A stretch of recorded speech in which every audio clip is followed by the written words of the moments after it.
ব্যাস, রাতের রান্নাবান্না মিটে গেল।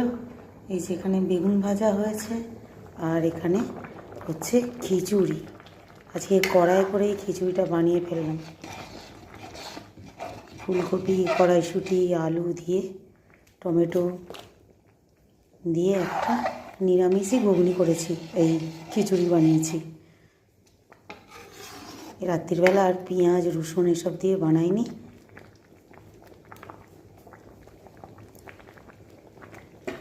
এর মধ্যে খালি একটুখানি এখন ধনিয়া পাতা দিয়ে দেবো, ব্যাস।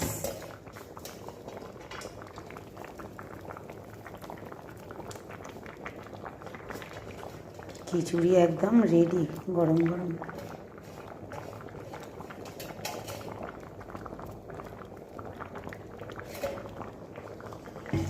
শুধু এবার খাবার অপেক্ষা।